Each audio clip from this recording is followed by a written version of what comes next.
smuggle Cyndi Lauper and Madonna and Prince and Michael Jackson, but so I was a smuggler. It is autobiographical, but for me, Cyndi was so different than all those other singers in that she was so much more punk. She was so much more like accepting of people of all colors, of all gender expression. If you ever see check out the music video for Girls Just Want to Have Fun. It has so many different faces, and I had never.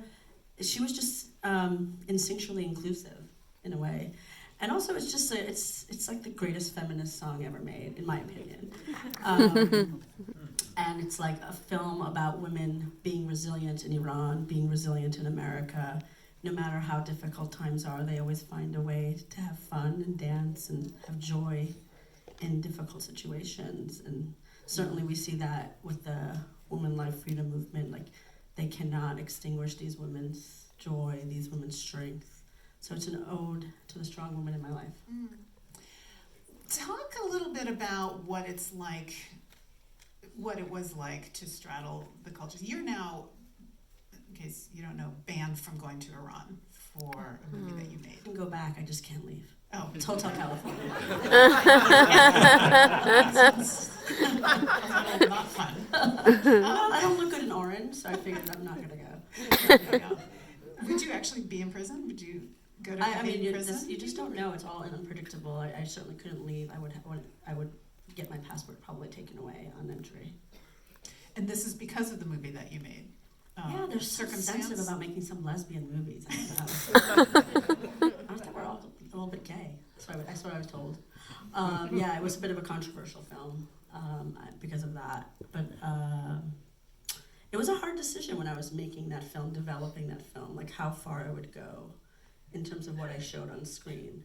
It was a scary process because I'm not, unlike many Iranians, they've never been to Iran, so they don't necessarily have that to lose. But for me, I've been so connected. I've always gone back and forth. I grew up completely bilingual. I grew up seeing my grandparents every year. Even through the war, it felt normal to go to Iran in the summers. This is the Iran-Iraq War. The Iran-Iraq War.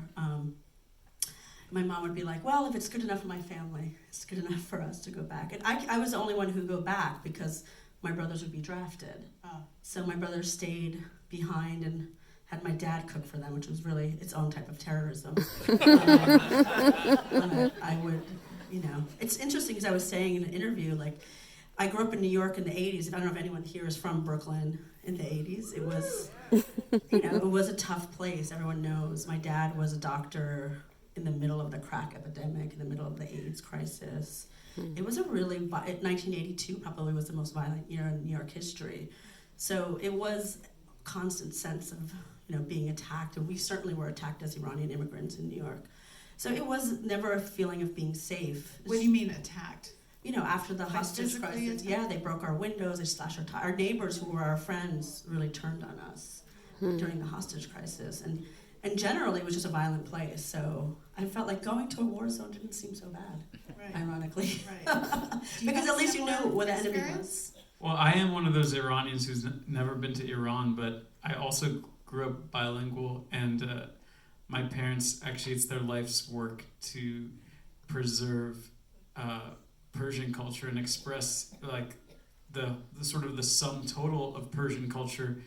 They came to America in 83, and that was the year I was born. And I think what they saw was that every narrative about Iran connected to Islam, and there's so much Persian culture that was pre-Islamic, and there's so many Persians who are not Muslim, right? They're exactly Christian, they're Jewish. There's so much diversity within our country.